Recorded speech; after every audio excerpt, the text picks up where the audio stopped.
que la libertad especialmente es la de un Estado que no es tributario ni depende de otro. Exactamente hablando también de libertad en relación a la independencia. Y el hombre por sí mismo está siempre y ha estado siempre en la búsqueda de libertad. Siempre será un motivo para celebrar cuando éste lo obtiene. Y en la historia de los judíos, en la historia del pueblo de Israel, nosotros vamos a encontrar en el Antiguo Testamento que el pueblo de Israel vivió 430 años de esclavitud. Y usted lo puede ubicar en Éxodo capítulo 12, versículo 40. Allí en Éxodo capítulo 12, versículo 40, vamos a ver registrado exactamente que Israel, que el pueblo judío tuvo 430 años de esclavitud en el pueblo o en la tierra de Egipto. Y Dios estaba mirando a este pueblo y Dios estaba escuchando el lamento de este pueblo, estaba escuchando su dolor, estaba escuchando su queja, estaba escuchando su sufrimiento, y Él envía un libertador. Y ese libertador es Moisés. En el capítulo 3 del libro de Éxodo, versículo 7, está cuando Dios tiene una conversación con Moisés. Y aparece a Moisés y comienza a hablar con él. Y le dice: Moisés, tú mismo eres el que va a ser enviado exactamente a liberar un pueblo. Moisés, cuando nosotros leemos en la Biblia, nosotros vamos a ver que Moisés es un personaje realmente educativo, extraordinario.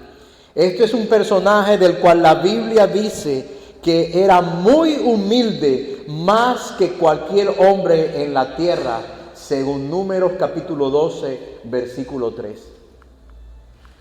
No había un hombre tan humilde como Moisés en la tierra, en ese momento de la historia. Y Moisés es un tipo de Jesucristo, ¿sí?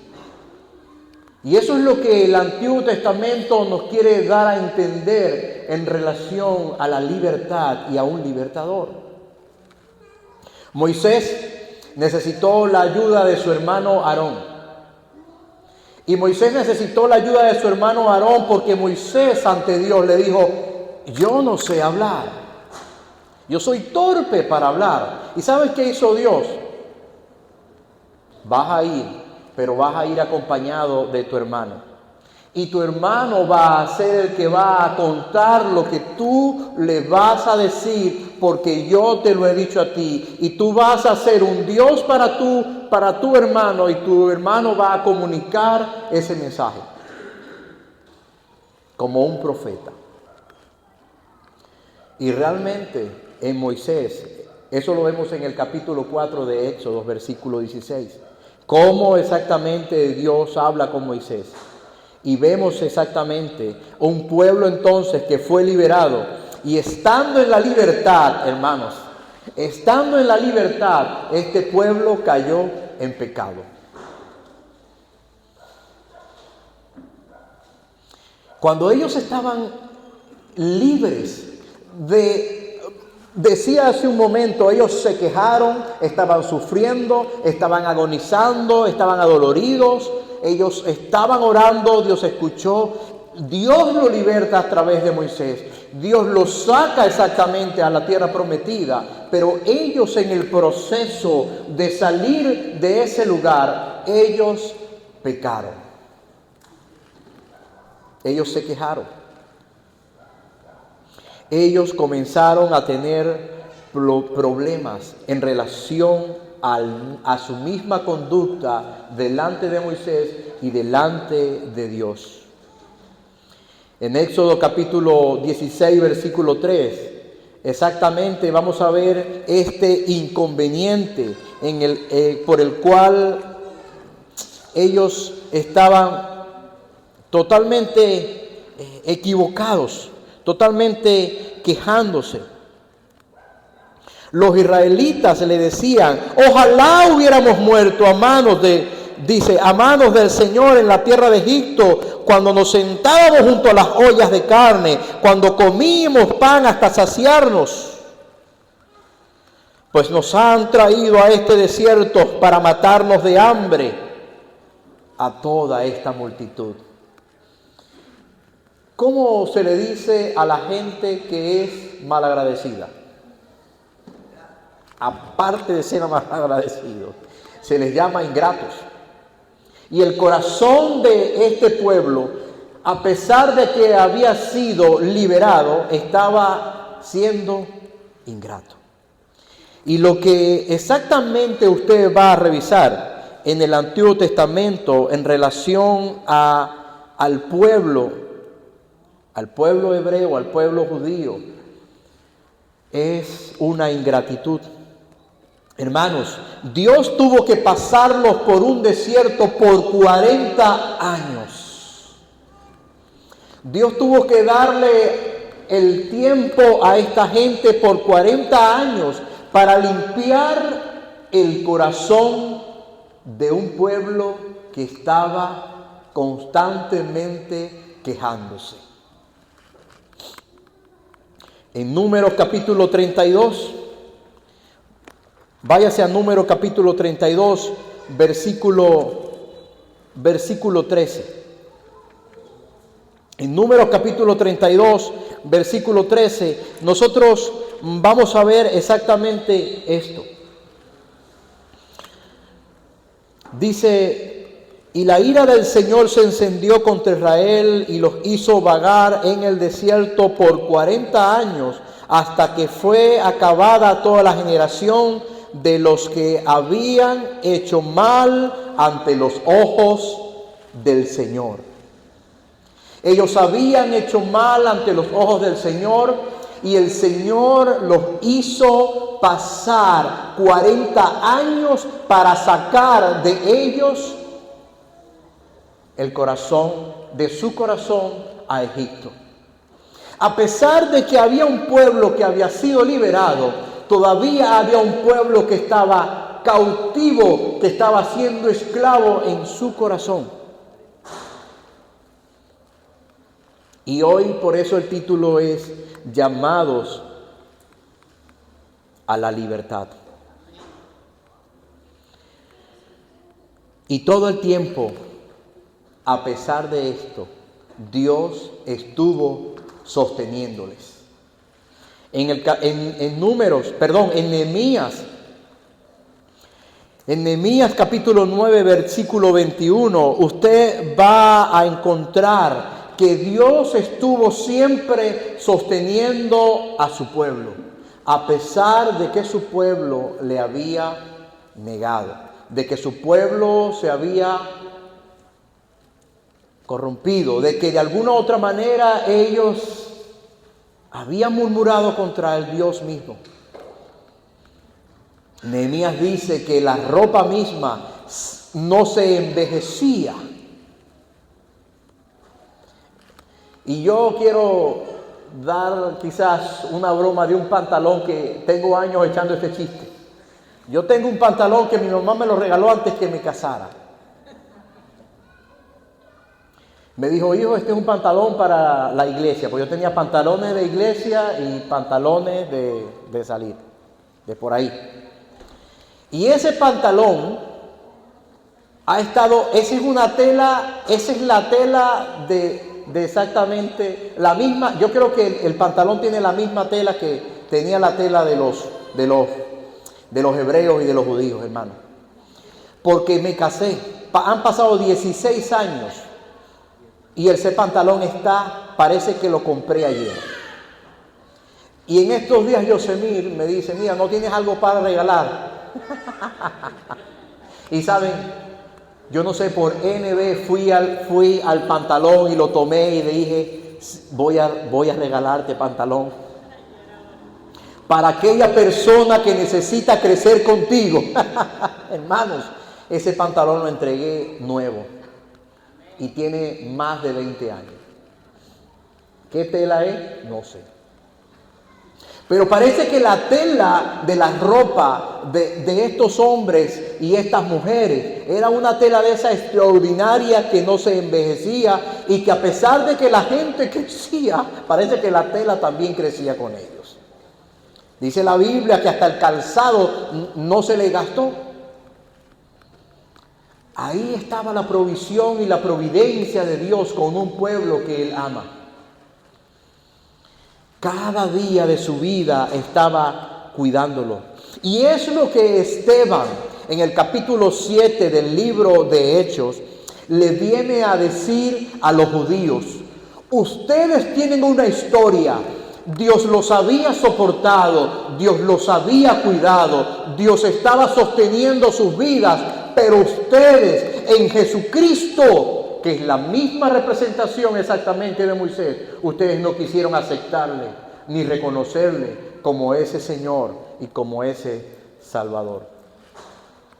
Y el texto que yo quiero traer en relación a la enseñanza es Gálatas capítulo 5. Ubíquese por favor en el libro de Gálatas capítulo 5, versículo 13. Gálatas capítulo 5, versículo 13.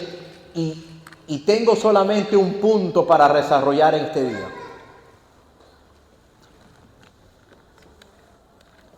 Y el punto es el título del mensaje: llamados a libertad. Gálatas capítulo 5, versículo 13. Dice la Escritura: porque ustedes, hermanos, a libertad fueron llamados, solo que no usen la libertad como pretexto para la carne, sino sírvanse por amor los unos por los otros.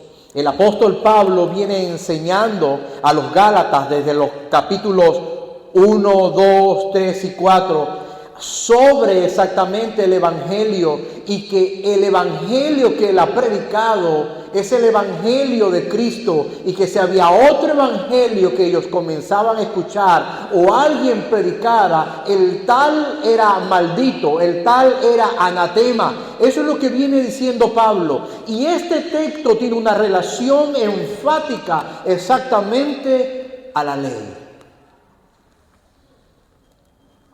Porque habían judíos, habían hermanos que estaban predicándole a los Gálatas que la salvación tenía que cumplirse era a través de la ley. Ellos estaban lo que hoy se denomina como judaizando a los Gálatas. Y esta carta iba a ser leída a esta iglesia y a otras iglesias que Pablo había exactamente pastoreado. Y él escribe en el versículo 1 del capítulo 5, dice: para libertad fue que Cristo nos hizo libres. Tengo un problema, dice Pablo, con aquellos que están tratando de enseñarles a ustedes que es a través de la ley. Y ellos estaban enseñando exactamente que tenían que circuncidarse, ellos estaban enseñando que tenían que volver a los ritos, ellos estaban diciendo que los gentiles no valían la pena, etcétera, etcétera. Y Pablo exhorta a la iglesia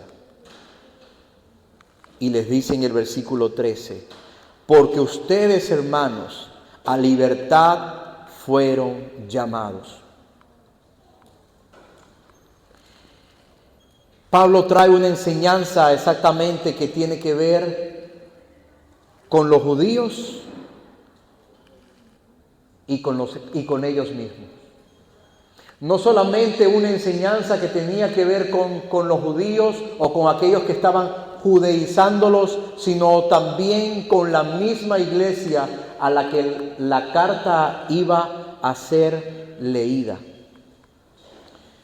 Y en este contexto es el que Pablo está hablando estas palabras, pero también tienen un sentido permanente al estilo de vida del creyente. también tiene un estilo pertinente a cómo exactamente el cristiano debe de vivir. Y eso lo vamos a ver, usted lo puede ver en los siguientes textos, en los siguientes versículos, a lo que Pablo está llamando el fruto de la carne y el fruto del Espíritu. Y él les dice anteriormente, este evangelio, el que yo les predico, hermano, es el verdadero evangelio. En el capítulo 6 del libro de Romanos, váyase al libro de Romanos, en el capítulo 6, Pablo también escribe una carta a los romanos que tiene que ver exactamente con caminar o con andar en la libertad. Capítulo 6, versículos 21 o del 20 al 23. Dice, porque cuando ustedes eran esclavos del pecado, eran libres en cuanto a la justicia. Y está hablando exactamente de la justicia divina, de la justicia a través de Jesucristo. Dice después que, ¿qué fruto tenían ustedes entonces en aquellas cosas en las cuales ahora se avergüenzan? Porque el fin de esas cosas es muerte. Pero ahora, habiendo sido liberados del pecado y hechos siervos de Dios, tienen por su fruto la santificación y como resultado la vida eterna. Porque la paga del pecado es muerte, pero la dádiva de Dios es vida eterna en Cristo Jesús, Señor nuestro. Hay también un recordatorio y una advertencia importante para el cristiano. Realmente nos avergüenza todo aquello de lo cual nosotros hemos sido restaurados. Yo no consigo a nadie que me diga, antes era esto o Dios me ha librado de esto y estoy orgulloso de eso. Más bien me avergüenzo de aquello de lo que he sido liberado. Es lo que está diciendo la Escritura. Pero ¿qué fruto tenían entonces aquellas cosas de las cuales ahora se avergüenzan? No había ningún fruto en estas cosas, sino que estas cosas llevaban exactamente tu vida, mi vida, al pecado. A la muerte, es lo que está diciendo Pablo. Entonces, el cristiano exactamente,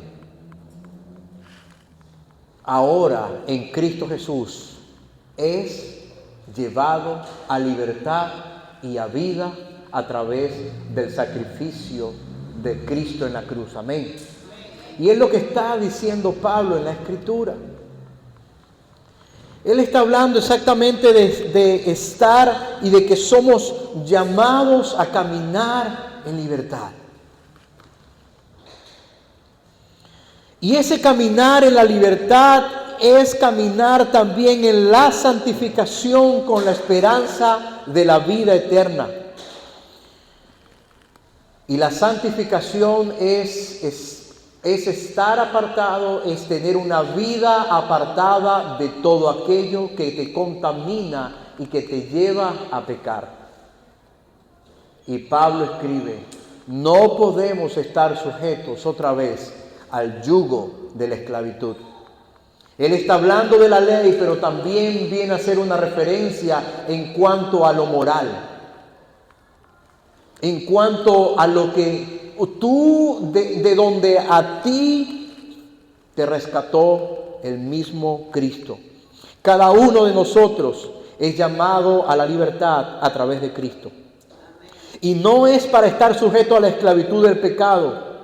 Por eso nosotros, cada uno de nosotros, del que tiene a Cristo, tiene el Espíritu Santo, porque el Espíritu Santo en nosotros es el que redarguye nuestro corazón para venir delante de Dios y doblar nuestras rodillas y arrepentirnos de aquello que contamina nuestras vidas. Hermanos, la salvación no es una obra, no se trata de obras, sino que se trata a través de lo que hizo Jesucristo en la cruz del Calvario.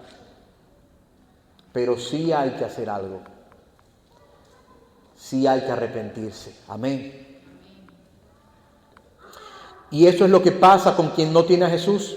Quien no tiene a Jesús exactamente vive y está viviendo en la esclavitud. Pero cuando yo estaba pensando en esto, en relación a la esclavitud, y esto es un sermón que realmente usted y yo lo podemos sacar. Cuando yo estaba pensando en esa esclavitud, una de las cosas que yo estaba pensando es que también nosotros como cristianos, como dice la Escritura, podemos estar siendo o volviendo a tener una esclavitud pensando que son las obras las que me dan salvación. Y es lo que estaba pasando exactamente con los judíos. Una de las cosas que nosotros tenemos a creer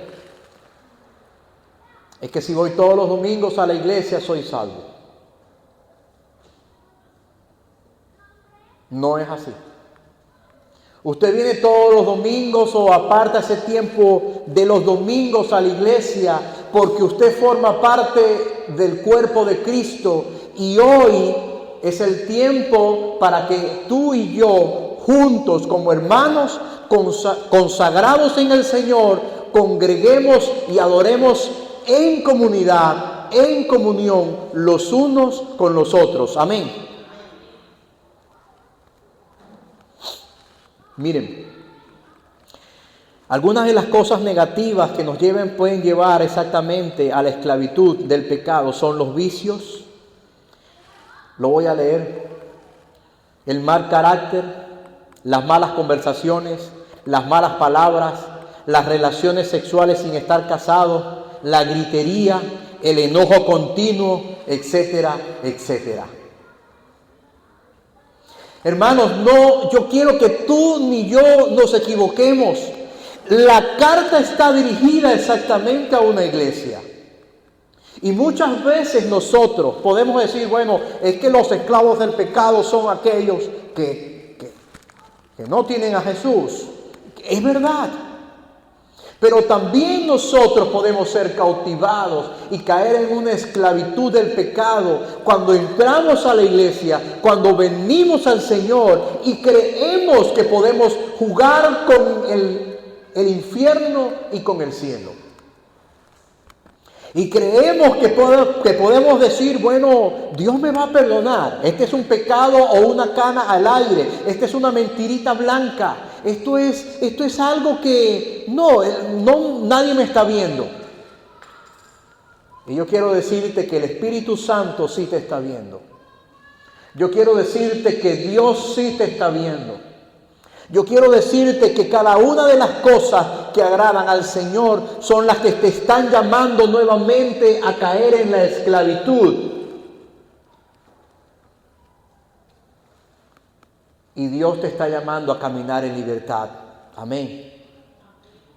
Suena un poquito fastidioso, pero Dios te está llamando a caminar en libertad. Y otras de las connotaciones de caer en la esclavitud, hermanos, tiene que ver exactamente con nuestras buenas acciones. Parece mentira. Es tener un buen comportamiento, es ser educado, es dar un plato de comida al hambriento, es ayudar al que estaba caído.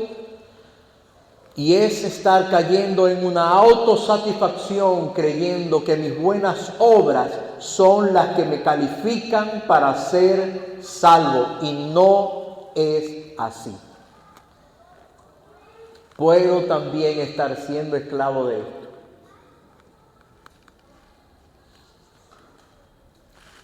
Efesios capítulo 2, versículo 10, dice la Escritura que Dios preparó buenas obras desde antes de que tú y yo las conociéramos, para que nosotros anduviésemos en ellas.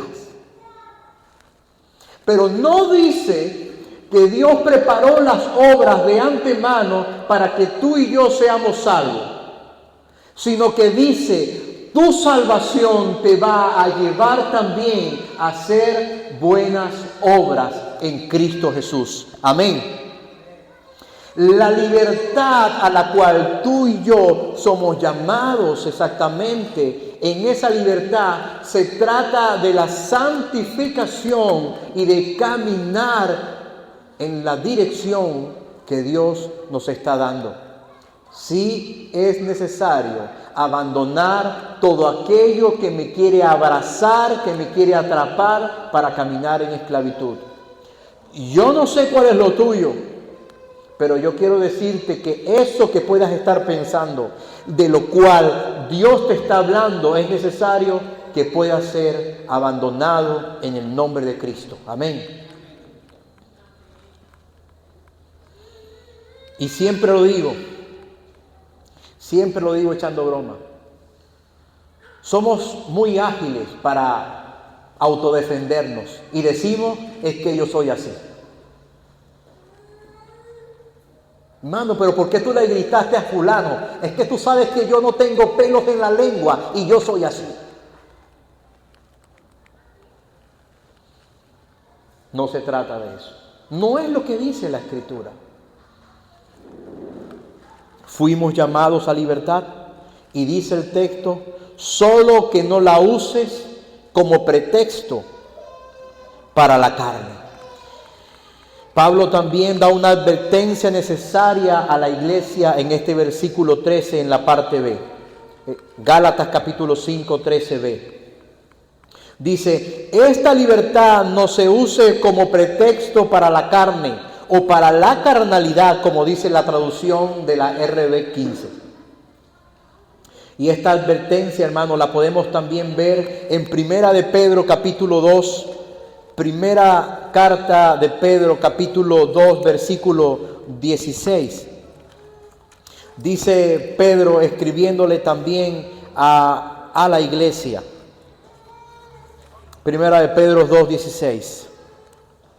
Dice de la siguiente manera, anden como libres, pero no usen la libertad como pretexto para la maldad, sino empléenla como siervos de Dios.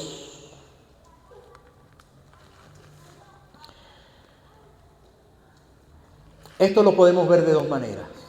Una de ellas es el carnal, es carnal un pensamiento de ellos mismos de estar colocando normas y reglas para que la gente pueda tener una salvación. Es como que si yo hoy le dijera a ustedes, si usted no viene con la corbata negra, no será salvo. Y ellos estaban haciendo eso. Ellos estaban diciendo, es necesario que se circunciden para la salvación. Pero Pablo va un poco más allá y dice, no se trata exactamente de eso. No se trata de caer en el legalismo, sino que se trata de la libertad a la que Cristo nos hizo libres. Y la otra manera exactamente de ver este pasaje es ver una advertencia a usar la libertad como el pretexto para la carnalidad. Es tener un pensamiento distante a la santificación. Y la santificación, vuelvo a repetirlo, es estar apartado de aquello que me contamina. ¿Qué es lo que te contamina? ¿Qué es lo que te contamina? ¿Cuántas cosas en tu diario caminar, en tu diario vivir, están causando o están queriendo contaminar tu vida? Es necesario que nosotros podamos caminar en santificación. Hermanos, por lo general, esto es lo que a muchos en la iglesia no les permiten estar desarrollándose como cristianos en la fe. Esto es lo que por lo general en la iglesia usted puede ver, que fulano tiene 20 años en el evangelio, pero sigue siendo el mismo manganzón. Y tú le preguntas, hermano, ¿y cómo vas tú? Oye, tengo problemas con la adicción. Tengo problemas con este vicio. Hermanos, pero hace 20 años tenías este problema. ¿Qué ha pasado de aquí a 20 años? Yo tengo la respuesta en la Biblia, según Gálatas capítulo 5 también. Y es que tú has dejado exactamente que las obras de la carne son las que sean alimentadas. Y por eso Pablo está diciendo también, es necesario que camines en la libertad. Cuando tú y yo expresamos cualquier cosa que tenga que ver con las obras de la carne, inmediatamente el Espíritu Santo te va a tocar la puerta de tu conciencia y te va a decir, hey, no es así. Es como está escrito. Fuiste llamado a caminar en libertad. Debes de abandonar esto en Cristo Jesús. Miren, ni porque te leas los 1500 libros de autoayuda vas a poder salir de eso. Ni porque te levantes un día en la mañana y digas, yo sí puedo, y te lo repitas 1500 veces, vas a salir de eso. La única manera que tú y yo tenemos de salir de eso es caminando en el Espíritu Santo. No dándole pie, hermanos, no hay nada tuyo que pueda avanzar para la gloria.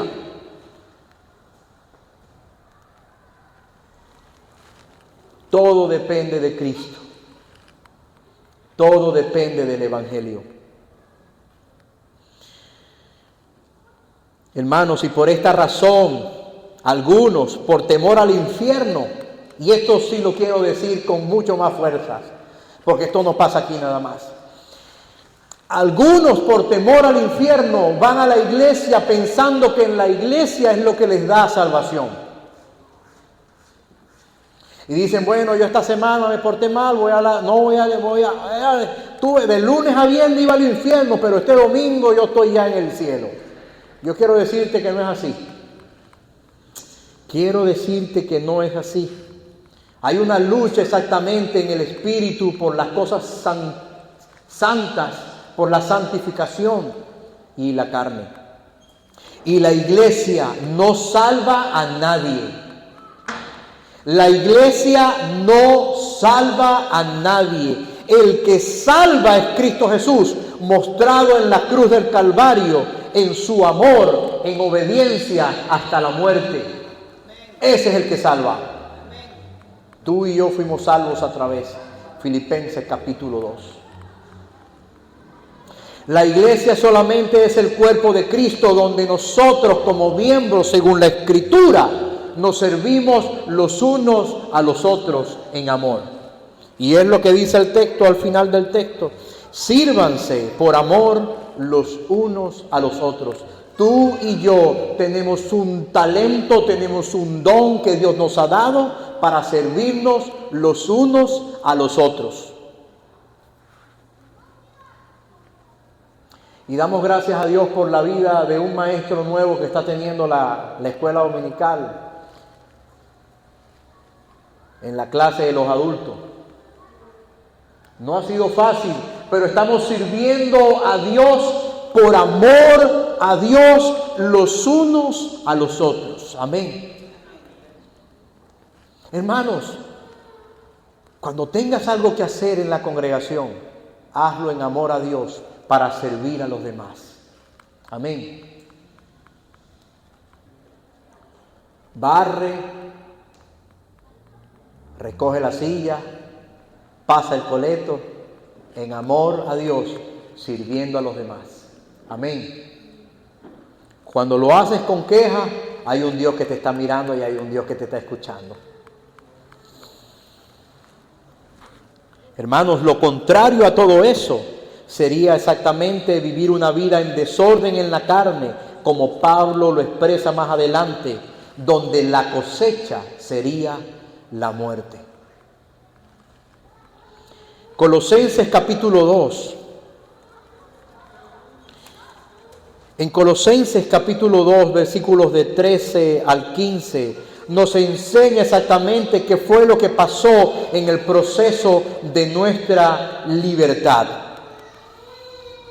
Se los leo, dice: y cuando ustedes estaban muertos en sus delitos y la incircuncisión de su carne, Dios les dio vida juntamente con Cristo, habiendo perdonado todos los delitos, habiendo cancelado el documento de deuda que consistía en decretos contra nosotros y que nos era adverso, y lo ha quitado de en medio, clavándolo en la cruz. Y habiendo despojado a los poderes y autoridades, hizo de ellos un espectáculo público, triunfando sobre ellos por medio de él. Hermanos, teníamos una larga cuenta. Teníamos una larga cuenta y no teníamos posibilidad de pagar esta cuenta, y tuvo que venir Cristo Jesús para pagar la cuenta por ti. ¿Y sabes qué hizo Cristo Jesús? Según el texto, con la factura que tú y yo teníamos que pagar, la exhibió y la clavó en la cruz del Calvario para que tú no tengas ninguna deuda, sino que vivas en libertad. Amén. Y esto es lo que tú tienes que tener en cuenta: la libertad por Cristo Jesús.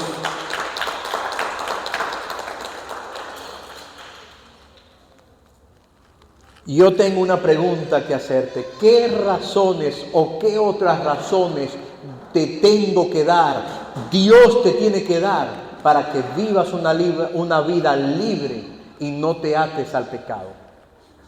¿Hay algo más? Hoy la gente en algunos lugares está confundido, creyendo que pueden pactar con Dios, entregando carros, entregando no sé qué, quedándose pobres, quedándose limpios, creyendo que con eso es que obtienen el favor de Dios. Pero el favor de Dios no se obtiene por lo que tú haces. El favor de Dios se obtiene exactamente por su misma misericordia en amor a ti. Así que tú y yo no podemos comprar nada, sino que Cristo Jesús lo hizo posible en la cruz del Calvario. Hebreos capítulo 12 y Colosenses capítulo 3, versículos 1 y 2, tienen casi las mismas palabras. La enseñanza es que tengas un sentir que glorifique a Dios, que glorifique a tu Salvador, colocando tu mirada puesta en Jesús. Esa es la forma de avanzar.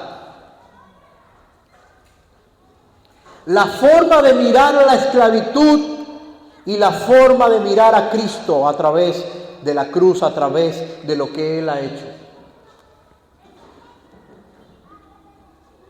Si Dios te ha dado libertad, no vuelvas otra vez a la esclavitud, sino que camina en libertad en Cristo Jesús. No podrás en tus fuerzas, sino en las fuerzas del Señor. La clave está en dónde colocamos nuestra mirada. Si colocamos nuestra mirada en las cosas terrenales, estaríamos condenados al fracaso. Si yo colocara hoy como venezolano mi mirada en un opositor o en otro candidato, estaría destinado al fracaso.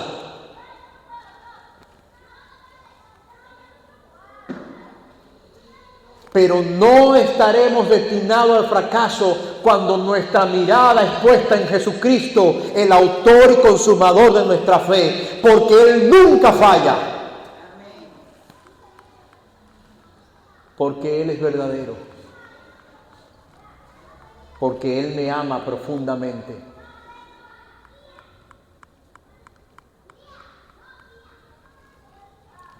Nos daba risa ver algunas personas que se acercaban a los carros llorando con el candidato. Se le guindaban en la... ¡Ay, ay, ay, ay, ay! Cuando el corazón del hombre tiene enfocados sus ojos en lo terrenal, hermanos, quiero decirte que estás rumbo al fracaso. Pero cuando tus ojos, cuando tu corazón, cuando tu mirada, cuando mi mirada está enfocadas en las cosas celestiales, entonces tú y yo estaremos con mira a lo eterno, donde no hay pérdida. Si ustedes pues han resucitado con Cristo, busquen las cosas de arriba, donde está Cristo sentado a la diestra de Dios. Pongan la mirada en las cosas de arriba y no en la de la tierra. Yo no quiero decirte que no vas a ir a votar. Yo no quiero decirte que tú vayas por un candidato que realmente diga, oye, este lo puede hacer bien. Lo que yo quiero decirte es que tú puedes hacer eso, pero tu confianza tenerla en el Señor. Y pasa con el esposo, pasa con la amistad, pasa con todo. Pasa también con el trabajo. Cuando hacemos de este tipo de cosas una primera cosa en nuestra vida, el trabajo, la entrada X, hacemos un ídolo y Dios no quiere nada con los ídolos. La libertad de los creyentes, y con esto quiero terminar, la libertad que los creyentes experimentamos no solo se queda en el hecho de que hemos sido llamados a caminar en libertad, no, sino que se refleja en cada acto de nuestras vidas. Usted no puede ser llamado a caminar en libertad y andar como esclavo. Hermanos, el Egipto de algunos, o el Egipto exactamente, puede significar alguna cosa que te está esclavizando. Pero yo quiero decirte que en Jesucristo tú tienes y obtendrás la libertad que tú necesitas y que el hombre necesita como cristiano para caminar y ser libre. Amén. Concluyo con Filipenses capítulo 3, versículo 20 y versículo 21. Nosotros somos ciudadanos del cielo. Búsquese Filipenses capítulo 3,